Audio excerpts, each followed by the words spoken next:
Nah, wa muhtatamatun bitaslim. Salat itu diawali dengan takbiratul ihram, Allahu Akbar, ya, diakhiri dengan salam. Nah, ini antara takbir dan salam ini di situ ada akwal, perkataan-perkataan, ucapan-ucapan, doa, wa af'al, perbuatan-perbuatan, baik mengangkat tangan, menurunkan tangan, ruku, sujud, duduk di antara dua sujud, duduk tawarruk, duduk iftiras, semua itu suatu pekerjaan yang spesial, khusus. Tidak bisa disamakan dengan af'al atau perbuatan-perbuatan di luar sholat. Nah, ini penting. Saya ulangi, as-sholatu ibadatun. Sholat itu adalah merupakan ibadah. Tatadamman aqwalan wa af'alan makhsusah, yang mencakup atau berkaitan dengan perkataan dan perbuatan khusus, diawali dengan takbiratul ihram dan diakhiri dengan salam. Itu arti sholat.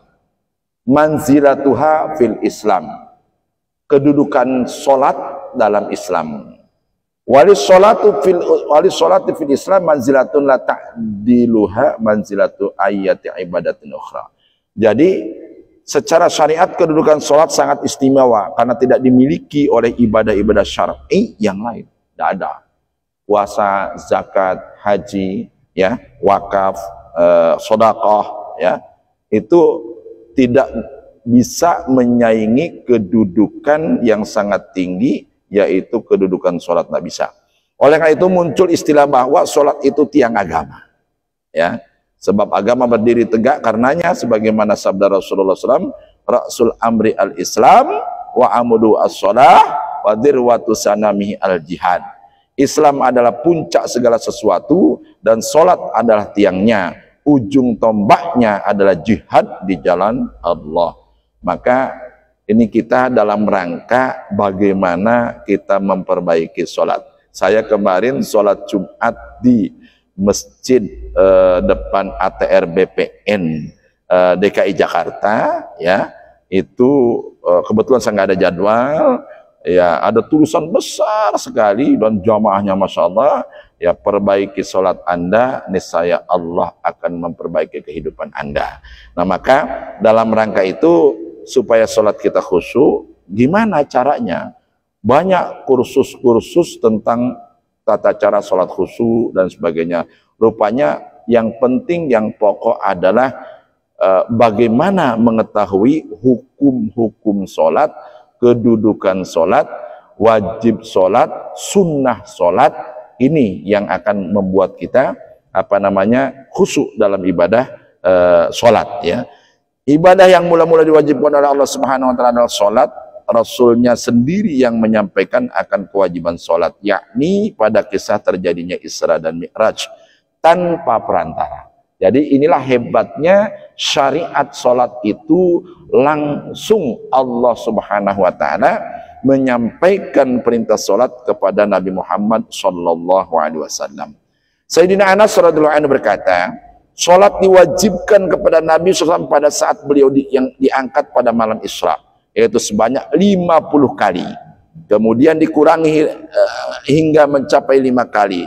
Lalu dipanggillah Rasulullah SAW, wahai Muhammad, sungguh perkataanku tidak bisa diganti-ganti. Dengan 5 kali ini kamu mendapatkan 50. Artinya apa? Rupanya 1 kali sholat ini kita dilipat gandakan menjadi 10 kali lipat.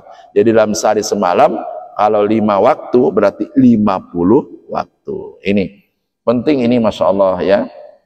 Lalu sholat adalah ibadah pertama yang akan dihisab dari diri seorang manusia. Abdullah bin Qarb berkata bahwa Rasulullah SAW bersabda, awwalu ma yuhasabu 'anil 'abdu yaumal qiyamah as-shalah. Sesungguhnya yang pertama kali dihisab dari seorang hamba adalah sholat, ya. Fa in saluhat saluha sairu amalihi, fa in fasadat fasadat sairu amalihi. Maka seluruh, ya, jadi jika sholatnya baik maka seluruh amalnya akan baik. Jika sholatnya rusak maka rusaklah seluruh amalannya. Maka ini barometer. seseorang, ya jadi saya ada pengalaman yang cukup sampai sekarang nggak bisa saya lupakan. Ada seorang Chinese noni, jelasnya dia seorang pemilik pabrik konblok apa namanya di daerah sini Tangerang. Dia ngamuk-ngamuk di hari Jumat. Saya bilang, kenapa kok? Saya bilang, itu anak buah saya nggak sholat Jumat, katanya. Oh, saya bilang, emang kenapa? Ya menurut saya kalau dia rajin sholatnya, insya Allah kerja, sampai dia bilang insya Allah, terus terang aja, insya Allah katanya kerjanya bagus. Saya bilang, kau percaya itu? Percaya saya. Saya berdampingan duduk dengan dia. Betul kok? Betul katanya. Percaya saya. Kalau orang Muslim sholatnya bagus, kerjanya bagus. Oh mantap ini. Nah, ini dia. Jadi jika sholatnya baik, maka seluruh amalannya akan baik. Lalu di sini katakan, fa'in pasadat sairu amalihi. Jika sholatnya rusak, maka rusaklah seluruh amalannya. Maka saya kemarin ngebina teman-teman ormas, ya. Yuk kita sholat. Datang ke masjid, mau silaturahmi dengan saya, banyakkan masa nunggu saya sholat, mending sholat bareng. Alhamdulillah sholat bareng, tiba-tiba sekarang muncul di status dia itu, ya Allah ampunilah dosa-dosaku, mudah-mudahan aku dapat petunjuk. Itu pimpinannya, pimpinan ormas. Saya nggak sebutin ormasnya, saya kaget juga. Ya Allah, mudah-mudahan ini sebuah petunjuk. Saya bilang kan, dia ingin ketemu saya, ingin silaturahmi, tapi pas azan datang dia, saya selesai acara, azan asar. Saya bilang, saya sholat dulu, yang bagus Anda juga semua sholat bareng sama saya. Ya, alhamdulillah saya imamnya di Bojonggede ketika itu, lalu mereka ikut sholat. Sekarang kaget saya, di status itu ada kata-kata itu kayak gitu. Mudah-mudahan Allah mengampuni dosa-dosaku, Allah tidak tidur, Allahu Akbar. Mudah-mudahan insya Allah dakwah itu di mana aja. Sholat adalah wasiat terakhir Rasulullah SAW semasa hidup. Jadi wasiat terakhir Rasulullah itu sholat. Beliau sampaikan kepada umatnya pada saat ingin menghembuskan napas terakhir. Bayangin coba. As-sholah, as-sholah, wa ma malakat aimanukum. Sholat, sholat, dan apa yang menjadi tanggung jawab kalian semua. Jadi sudahlah, di akhir, ya saya kemarin silaturahmi kepada orang yang sakit, dalam kondisi berbaring, ya saya bilang, jangan lupa sholat, jangan lupa ingat Allah, ya kayak gitu. Karena ya setelah sakit, ada dua aja pilihan, antara sembuh atau memang wafat, ya kayak gitu, nangis dia kayak gitu. Sholat juga hal yang paling akhir yang akan hilang dari agama Islam. Nah ini kalau sholat sudah tidak ditegakkan, hancurlah agama Islam ini. Artinya apabila sudah tidak ada lagi sholat, maka agama pun akan sirna. Rasulullah SAW bersabda, di sini subhanallah hadisnya panjang, tapi kita ambil yang singkat-singkat aja, ya.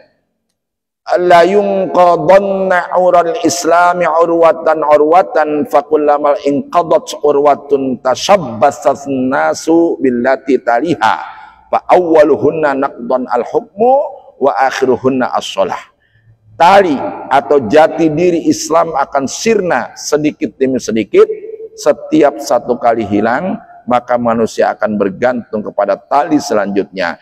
Tali pertama yang akan hilang adalah hukum, dan tali yang terakhir adalah sholat. Maka kalau sudah hukum tidak ditegakkan lagi, kalau sudah maksiat merajalela, maling merajalela, narkoba merajalela, judi merajalela, ini udah 600 triliun ya, disita ya, hasil judol.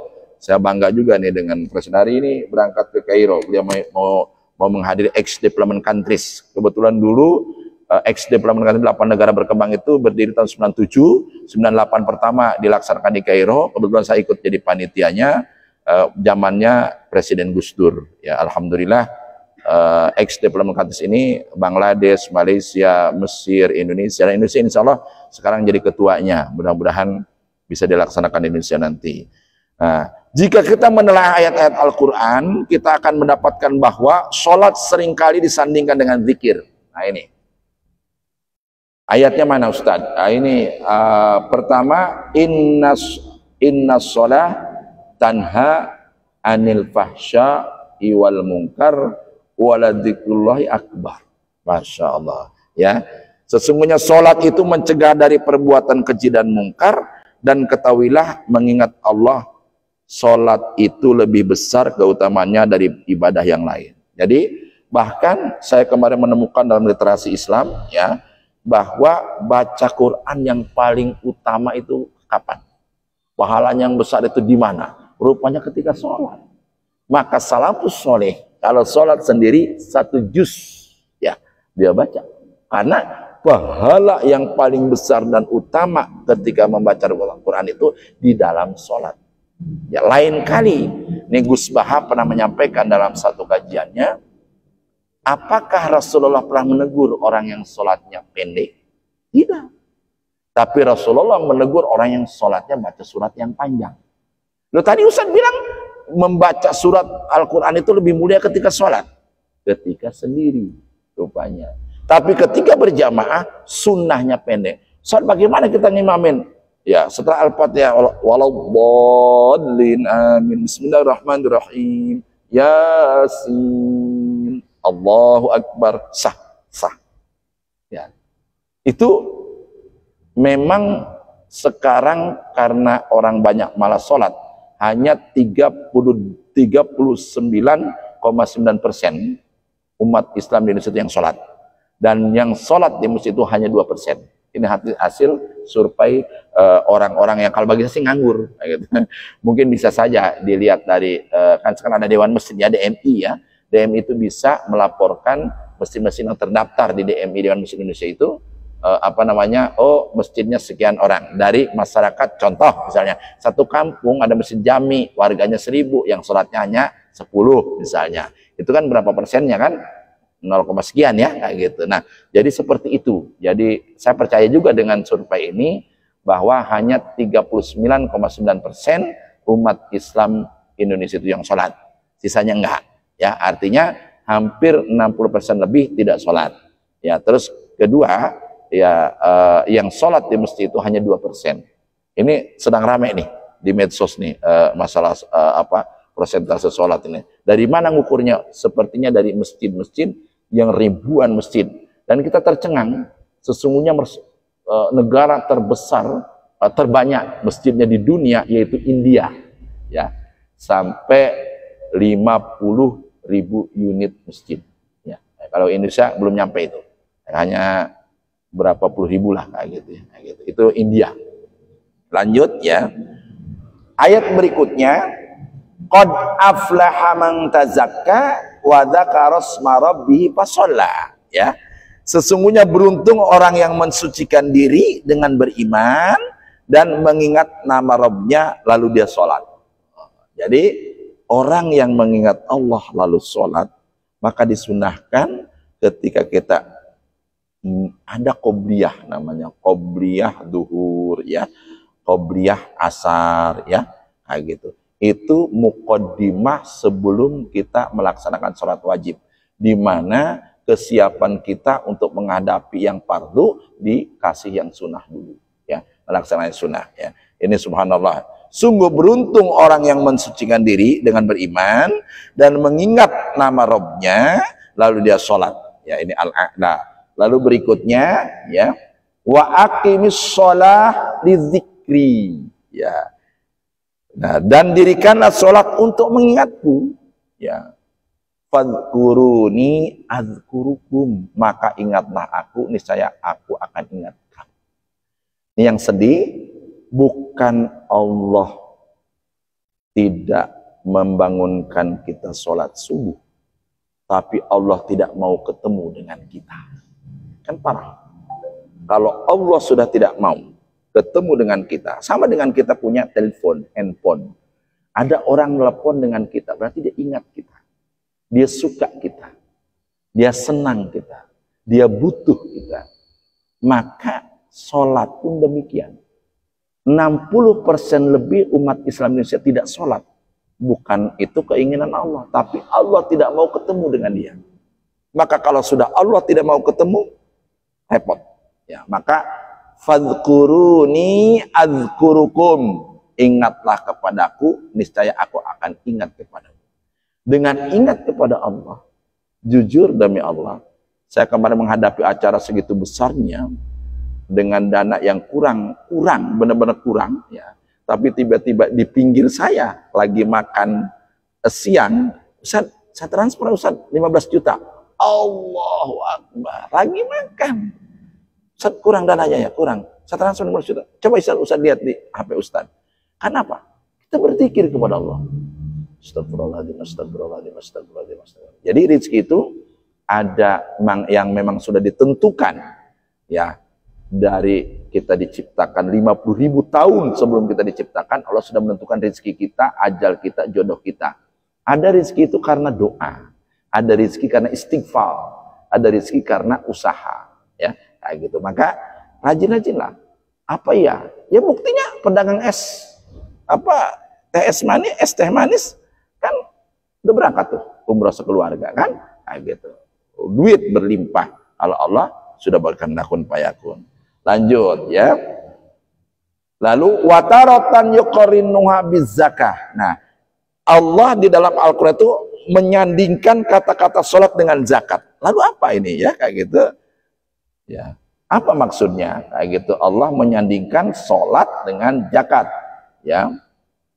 Di sini dikatakan wa aqimus sholah wa atuz zakah, dan dirikanlah sholat dan tunaikanlah zakat. Betapa mulia ya zakat ini disandingkan dengan sholat di dalam Al-Quran ya.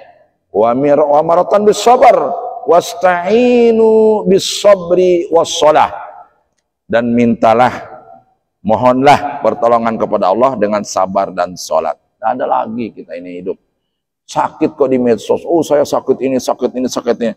Berarti kata para sufi mengatakan kalau orang sakit lalu dipamerkan kesakitannya, sakitnya, berarti dia nggak bersyukur kepada Allah. Kemarin saya jenguk orang sakit yang nggak bisa bergerak, saya bilang ke keluarganya, salah kalau saya tidak doakan ini yang sakit, tidak tepat, bukan salah. Yang benar itu adalah orang yang sakit mendoakan kita. Kenapa? Karena mereka dikelilingi malaikat. Ya, kayak gitu. Itu dalam hadisnya bahwa doanya orang yang sakit itu karena dia sedang dikasih ujian oleh Allah. Ujian kesabaran. Bagaimana Nabi Ayub bertahun-tahun menderita penyakit. Ya, sampai sebenarnya keluar belatung-belatung di badannya. Sabar. Ya. Jadi jangan sakit kok mengeluh. Ya. Sakit berkeluh kesah. Jangan. Saya jujur ini hadir ke sini sebenarnya sakit. Jujur aja, kayak gitu.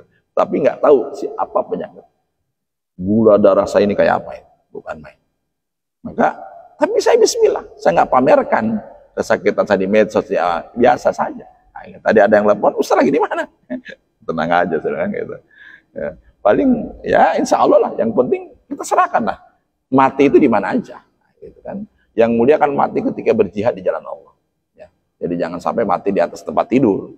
Ya, tapi kita mati ketika sholat, ketika dakwah, ketika ngaji, ketika ngimamin, ya, ketika jihad di jalan Allah. Jangan sakit ketika nonton, auzubillah. Nah, lalu sholat juga, ya, ini disandingkan dengan ibadah. Fasholli li rabbika wanhar. Sholatlah dan berkurbanlah, ya. Itu dalam pelaksanaan ya kurban ya. Ya ini maka laksanakan sholat karena Rabbmu dan berkurbanlah sebagai ibadah dan mendekatkan diri kepada Allah. Al-Kautsar ayat 2. Lalu sholat juga ini yang sekian sering kita baca, Qul inna sholati wa nusuki wa mahyaya wa mamati lillahi rabbil alamin la syarika lahu wa bidzalika umirtu ana awwalul muslimin. Nah ini katakanlah Muhammad, sesungguhnya sholatku, ibadahku, hidupku dan matiku hanyalah untuk Allah, Rabb seluruh alam, tidak ada sekutu baginya, dan demikianlah yang diperintahkan kepadaku dan aku adalah orang-orang yang pertama-tama berserah diri, yaitu menjadi seorang muslim. Al-An'am ayat 162-63. Terkadang juga pembahasan sholat didahului dengan pembahasan amal baik dan diakhiri dengan amal baik pula, seperti yang disebutkan di dalam surat Al-Ma'arij dan di awal surat Al-Mu'minun, ya. Qad aflahal mu'minun alladzina hum fi sholatihim khashi'un, ya. Telah beruntung orang-orang mukmin yang ketika sholatnya khusyuk. Nah, bagaimana cara sholat khusyuk? Tahu hukum-hukum sholat, kewajiban sholat, sunnah-sunnah sholat, ya pahala-pahala sholat, pahala dan hukuman kalau ninggalin sholat, ya ini membuat kita semangat untuk sholat. Ya, makanya di umur di atas 50, saya udah 53 ini, kalau ngikut sunnah Rasul tinggal 10 tahun lagi. Ya, maka 10 tahun ini kalau kita masih meninggalkan sholat, wal-iyadzubillah, ya gitu. Kan orang anak sekarang nanti aja kalau udah tua, lo kemarin ketabrakan di situ kan, gitu. Saya lewat, ya. Tuh hantam dia sama api kan, ya kan, mental ke kolong mobil, kerindes mobil truk, ya.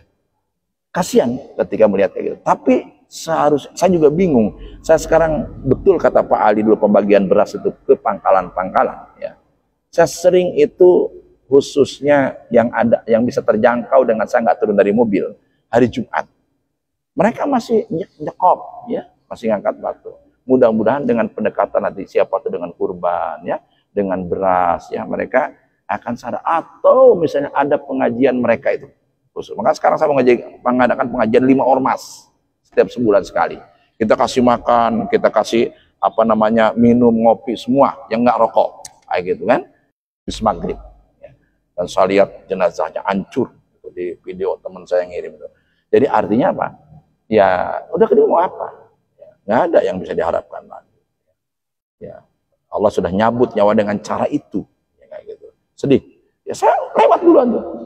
Kayak kemarin kejadian saya ditelepon Pak Ipul itu untuk ngaji, tapi saya mau ke Lembang 2 minggu yang lalu atau hampir sebulan, ya, kayak gitu. Itu yang tabrakan beruntun. Ya saya di belakang, di depan tabrakan tuh. Beruntung kami menyaksikan betul-betul. Ya. Anehnya, uniknya, ada satu mobil, hancur mobilnya. Siapa mereka itu? Orang mau umroh, sekeluarga. No, nggak luka pun, nggak. Mobilnya hancur. Kamu berkendak. Tahu Ustadz Amrullah? Ustadz Amrullah itu punya mobil RAS 2018 ketika itu, terbaru, baru di showroom. Di Binuangan Keragilan itu tabrakan menurut kesaksian yang sedang nandur ya, nancep itu nandur ya, itu mobil itu terbang dari tol itu, hancur mobilnya. Dan saya datang, saya ngelihat, ya, saya ke rumah sakit Kodar ngejar Ustadz Amrullah, udah dibawa ambulan, gitu kan. Apa yang terjadi? Lecet pun enggak, saya sampai pegang. Ustadz nggak apa? Enggak usah apa, mobilnya hancur. Dan itu diganti baru karena asuransi, masih asuransi karena mobilnya baru. Ya bukan main. Ya itulah kekuasaan Allah. Ya, ada lagi. Selagi bawa mobil mau ke Jawa Timur, ada Fortuner Alphard terbaru, bukan Fortuner. Kencengnya bukan main, kecepatan tinggi, mungkin 150 kilo itu. Sambil ngebunyiin klakson mobil. Karena dia tahu mobil saya, waktu Grand Escudo dulu. Nggak lama, saya datang ke sana, teman-teman pada ribut. Tuh, Ustadz Aruman tuh habis tabrakan, kata. Tapi nggak apa-apa. Saya, astagfirullahaladzim. Dia mobil yang kata nih ngejar anak kan, nggak gitu. Iya Ustadz, katanya. Anak lepas kontok karena dipanggil sama Pak Kiai suruh cepat, katanya. Gelinting-gelinting hancur, dia orang kaya, punya Sumarekon Bandung, bos Sumarekon Bandung. Yang Sumarekon BSD, dia Sumarekon Bandung, alumni Gontor itu. Terus gimana Ustadz? Ya udah biarin aja, saya tinggalin mobil, saya ke sini pakai mobil, ada mobil khusus, katanya gitu. Itu langsung tangani polisi, nah ya, semua kan dengan duit beres, nah, gitu kan. Ya jadi alhamdulillah selamat karena airbagnya depan, atas, pinggir, jadi gencet airbag. Jadi mobil gelinting-gelinting, dia di airbag, gitu. Nah, gitu. Nah, itulah kekuasaan Allah. Duit juga akhirnya menyelamatkan dia. Nah, wallahu alam, karena dia dipanggil kiai, ada kepentingan yang sangat penting, segera harus datang ke Gontor. Jadi, wallahu alam, keselamatan juga berkaitan dengan kita mau berangkat berdoa, ya, kayak gitu. Zikir, ya, sholat hajat, sholat qoblah safar. Ustaz, bagaimana Ustaz? Apakah sholat hajat dengan qoblah safar bisa disatukan? Bisa. Bisa. Usolli sunnatan qoblah safari lillahi ta'ala. Atau usolli sunnatul hajjah qoblah safari lillahi ta'ala. Beres deh. Jadi jangan sampai kita keluar rumah untuk jarak jauh khususnya tidak sholat hajat. Ini ngeri kita. Banyak sekali kecelakaan akibat kelalaian kita sebelum berangkat. Wallahu alam. Lanjut ya. Nah, di sini waqad balagha min inayatil Islam bis shalah. Jadi Islam itu memperhatikan sholat itu sangat berlebih. amara bil muhafadzati fil hadar was safar. Bahkan Islam itu memerintahkan untuk menjaga sholat baik ketika mukim maupun ketika safar, ya. Ketika mukim maupun ketika safar, ya. Di safar saking pentingnya sholat, Allah beri keringanan dengan jamak takdim qasran dengan jamak takhir qasran, ya. Ini syariat. Ana masih mampu untuk 4 rakaat perjalanan mau ke Jawa Timur, sah sholatnya, sah. Tapi ini keluar dari hikmah disyariatkannya jamak dan kosong, ya. Justru sekarang rest area yang sudah kelas A, ya, itu masjid-masjidnya ruang untuk jamak dan kosong. Kenapa? Karena kalau seorang contoh, saya kemana-mana pakai koko, pakai sarung, kalau nggak pakai gamis, kayak gitu. Jarang sekarang pakai celana panjang saya, kayak gitu. Mesti saya pasti kalau saya duluan belum sholat, mesti saya disuruh jadi imam, mesti itu. Bukan benar saya enggak. Silakan Pak Ustadz, silakan Pak Haji. 2 kata-kata ini, karena dia enggak. Nah, kalau saya imam jamak qashar, takdim atau takhir, lalu ada mukim yang sholat, orang situ, pedagang di situ tiap hari dagangnya di rest area itu, atau dia tukang parkir atau pegawai situ, itu enggak boleh. Enggak boleh. Enggak boleh semukim makmum kepada yang qashar, baik jamak takdim maupun jamak takhir, enggak boleh. Maka sekarang alhamdulillah dengan petunjuk dari mungkin Departemen Agama atau MUI, ya, itu ada ruang sholat jamak takdim atau jamak qashar. Itu lebih bagus. Jadi hati-hati, kita ketika sholat dalam safar, ini sholat apa? Tanya dulu, itu ya. Nah, juga ketika kondisi aman dan ketika kondisi al-khawf, perang, ketakutan. Maka ketika kondisi aman, jelas sholat normal, ya, takbiratul ihramnya, sujudnya, rukuknya, duduk di antara 2 sujudnya, duduk tawaruknya, iftirashnya.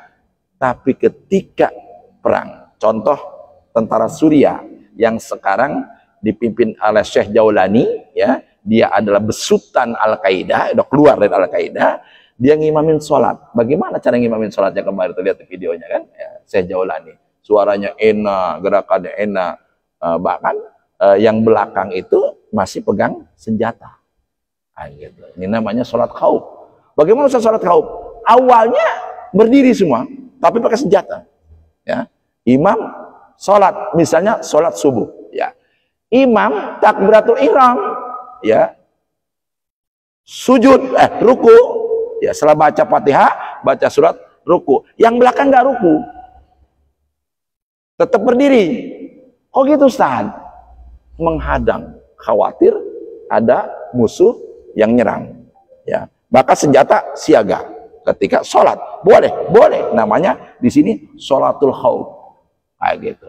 Lalu selesai, ya, yang depan itu sudah rakaat pertama berdiri, dia baru ruku, sujud, duduk di antara 2 sujud, lalu yang depan berdiri. Gantian. Nah, selesai yang depan, ini subuh, contoh subuh yang 2 rakaat. Yang depan ruku, lalu sujud, lalu sampai tunggu. Sampai yang belakang nyampe ke tahiyat akhir. Baru salam bareng-bareng. Itu sholat al-khawf, sholat dalam kondisi tidak aman. Nah, ini segitunya, panjang banget ininya, ayatnya saya singkat-singkat aja. Wa qad shaddada an-nakir ala man yufarid fiha wa haddada alladziina yudhi'unaha wa qala jalla sya'nu fa khalafa min ba'dihim khalfun adha'us shalah wattaba'us syahawat fa sawfa yalqauna ghayya. Ini sadid banget ya. Allah Subhanahu wa taala sangat membenci orang-orang yang menganggap remeh salat. Benci. Dibenci oleh istri, dibenci oleh anak, dibenci oleh orang tua, dibenci oleh teman. Masya Allah, naudzubillah. Ini Allah benci sama orang yang meremehkan sholat. Ya, kalau Allah sudah benci, mana mau dia ngasih rezeki? Ya. Ini kaitan sholat dengan rezeki itu betul-betul dahsyat, dahsyat. Monggo amalkan 40 hari 40 malam, jangan tinggalin sholat subuh tuh, berjamaah. Monggo amalkan. Tentunya yang lainnya harus tepat. Ya. Saya kerasa kok sekarang. Demi Allah saya bersumpah, terasa. Nah, jadi Allah Subhanahu wa taala di sini katakan waqad syaddada an-nakir ala man yufarrid fiha wa haddada alladziina yudhi'unaha faqala jalla sya'nuh. Ya, Allah berfirman, apa coba? Kemudian datanglah setelah mereka pengganti yang mengabaikan sholat dan mengikuti syahwat, maka mereka kelak akan tersesat. Al-Maryam ayat 59. Jadi setelah umat-umat Rasulullah ini, zaman Rasulullah, zaman sahabat, zaman tabi'in, zaman tabi'ut tabi'in, zaman salafus soleh, sampai kita sekarang, itu udah menurun kualitas sholat tuh.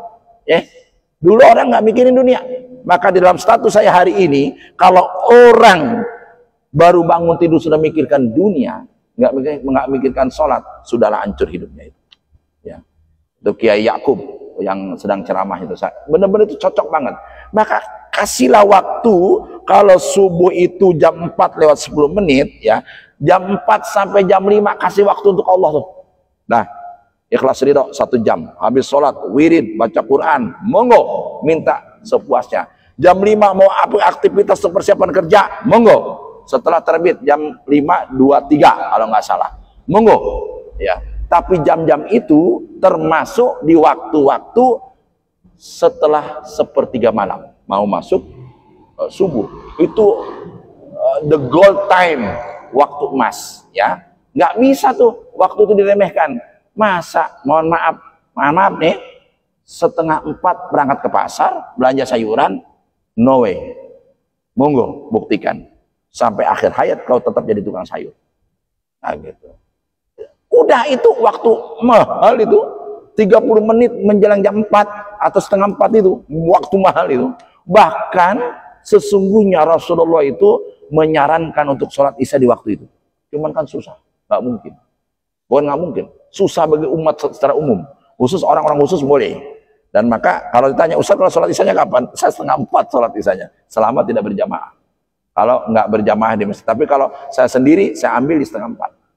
Dan itu waktu-waktu mustajab, ya. Istighfar itu benar-benar diijabah, ya kayak gitu. Ini boleh nih, dicoba lah. Lalu di sini katakan, maka celakalah orang yang sholat, yaitu orang-orang yang lalai terhadap sholatnya. Sholat celaka, ya, aneh, ya. Jadi di sini dikatakan sholat kok celaka, ya. Wawailul lil musallin alladzina hum an sholatihim sahun.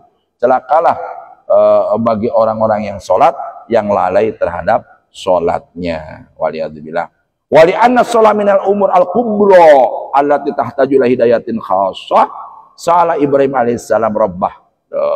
Nabi Ibrahim, ini sekarang ada wacana katanya nabi-nabi yang dulu bukan agama Islam, terbaru nih di media sosial ada yang berubah, katanya akidah nabi-nabi Adam alaihissalam sampai sebelum Nabi Muhammad SAW itu kata bukan Islam. Oh ini salah besar. Pagi rame pertentangan itu, ya Islam lah. Nabi Adam alaihissalam, monggo di dalam Al-Quran kaji. Orang itu hanya menafsirkan Quran dengan ro'yun, dengan pendapat, bukan dengan tafsir Quran bil Quran, tafsir Quran bil hadis. Nah ini tafsir Quran bil ro'yi, dengan pendapat. Ya, karena nggak seperti memang syariat dulu bagaimana cara mereka sholat itu kita nggak tahu. Karena sholat itu perintahnya ketika Isra dan Mi'raj. Maka banyak orang termasuk ya teman LG yang sangat marah ke saya nggak setuju bahwa ibunya Nabi Muhammad itu kafir. Enggak. Nah, gitu. Justru ketika melahirkan Nabi Muhammad itu seorang muslimah, ya, gitu. Siapa apa namanya ibu Nabi Muhammad itu, ya, itu apa nama disebutnya seorang muslimah, ya, bukan kafir. Loh Islam kan setelah Nabi Muhammad 40 tahun, iya. Tapi syariat Islam itu semenjak awal Nabi Adam, yaitu Nabi Adam alaihissalam. Wallahu alam. Itu perdebatan.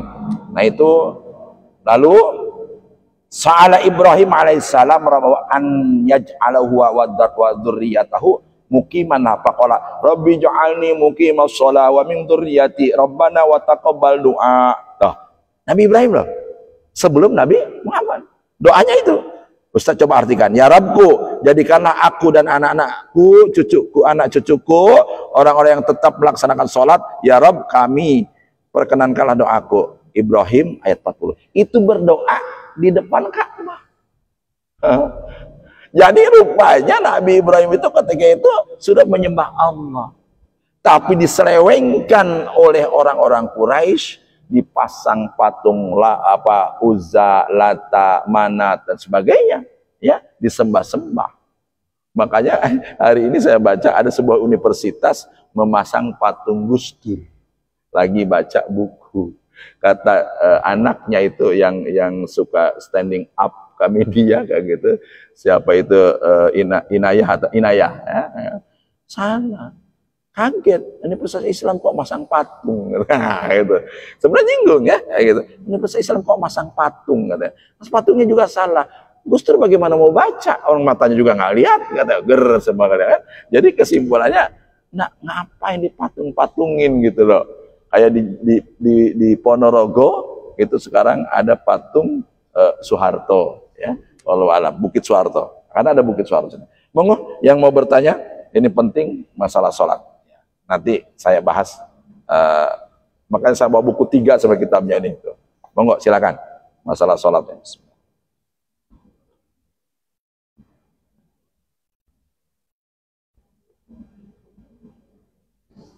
Silakan. Masih ada waktu kan? Berapa menit lagi? Masih kalau nggak salah 5 menit. Monggo yang mau bertanya silakan.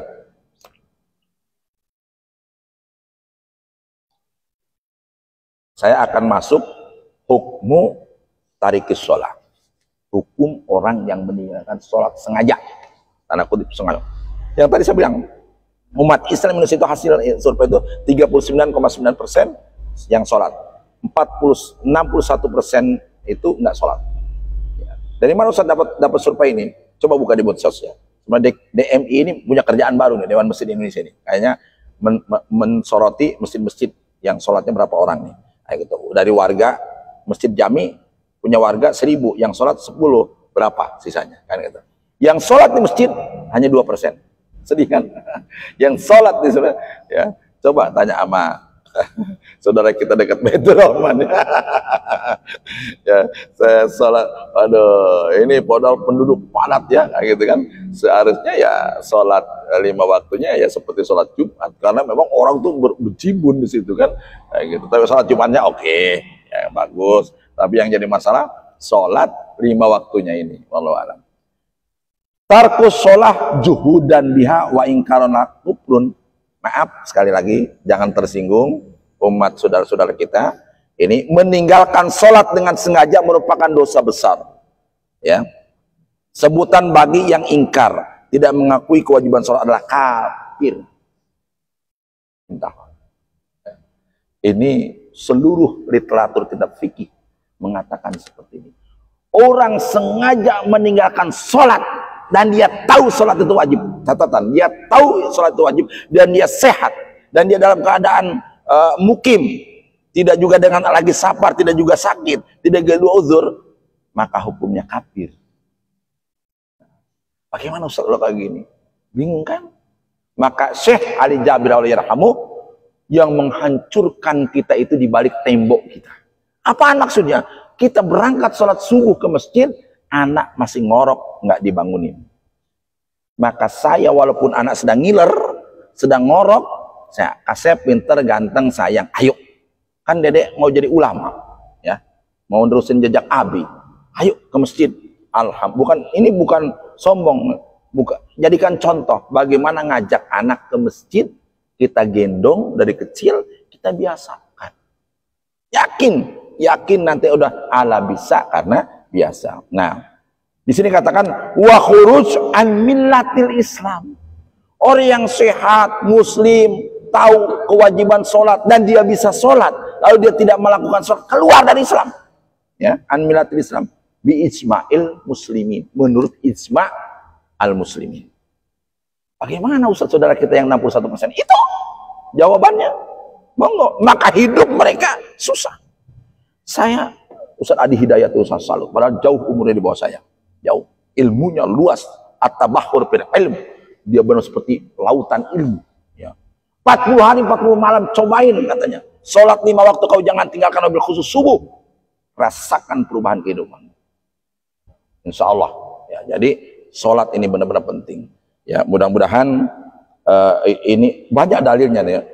Lalu dikatakan amma man taraka ma imani biha wa i'tiqadi fardiyatuha walakin taraka takasulan aw tasyagulan anna bima la yu'addu bi syar'i mudran faqad surat al hadis bi kufri wa jubi qatlahu. Keras. Jadi orang yang sehat, dia muslim, dia bisa sholat, dia tahu kewajiban sholat, tapi dengan gua nggak mau sholat, gak apa. Siapa dia? Sujiwo Tejo. Ketika berdebat dengan Karni Ilyas, dia minta Ustadz Das'ad Latif, silahkan dakwahi saya. Saya puasa, saya zakat, saya sedekah, tapi saya nggak mau sholat. Ada di medsos. Kalau apa sholat itu? Masya Allah, naudzubillah min dzalik, itu sudah kufur. Jadi nggak mewajibkan sholat. Mau buka di medsos. Sujiwo Tejo, budayawan. Maka sudah mentok lah ini, mentok lah gitu. Kalau Anda sebagai ulama bisa membuat saya sholat, rajin sholat, saya begini sama Anda. Masya Allah. Tunggu aja, saya bilang besok. Dia nangis gara-gara Gus Miftah kan? Gitu. Mungkin udah lihat medsosnya ya. Gitu. Wallahu a'lam. Itu saja. Nanti ada hukum-hukumnya, ada dalil-dalilnya. Yang pertama aja ya, an Jabir qala Rasulullah bainar rajuli wa bainal kufri tarkus shalah. Dari sahabat Jabir beliau berkata, bersabda Rasulullah SAW, antara laki-laki dan kekufuran itu adalah meninggalkan sholat. Naudzubillah min dzalik ya. Jadi di sini bahasanya di antara seorang lelaki dan kekufuran adalah meninggalkan sholat. Ini jangan sampai ya. Apalagi kita seorang mukmin muslim, jaga sholat kita, pelihara sholat kita. Insya Allah akan selalu mengingat kita dan memberikan balasan yang berlimpah untuk kita. Demikian benar dari Allah Subhanahu wa taala, salah dari pribadi saya. Insyaallah kita lanjutkan dengan salat khusyuk nanti pertemuan berikutnya. Mudah-mudahan bermanfaat dan mudah-mudahan hadis ini Allah panjangkan umur kita, Allah berkahkan rezeki kita dan Allah karuniai kita anak yang soleh dan solehah. Al-hadiniyah walikul niyatin solehah, dan kita berdoa untuk acara tanggal 22 mudah-mudahan sukses, khitanan masal berjalan dengan lancar, anak-anaknya sehat dan menjadi anak-anak yang salihun li nafsihi, muslihun li ghairihi, menjadi buah hati belahan jantung kedua orang tanya, menjadi penerus sujud kedua orang tanya. Al-hadiniyah walikul niyatin solehah wa ila hadratin Nabi Muhammad sallallahu alaihi wasallam. Al-Fatihah. A'udzubillahi minasyaitonir rajim. Bismillahirrahmanirrahim. Alhamdulillahirabbil alamin arrahmanirrahim maliki yaumiddin. Iyyaka na'budu wa iyyaka nasta'in ihdinas siratal mustaqim siratal ladzina an'amta 'alaihim ghairil maghdubi 'alaihim waladdallin. Sekian, terima kasih. Assalamualaikum warahmatullahi wabarakatuh.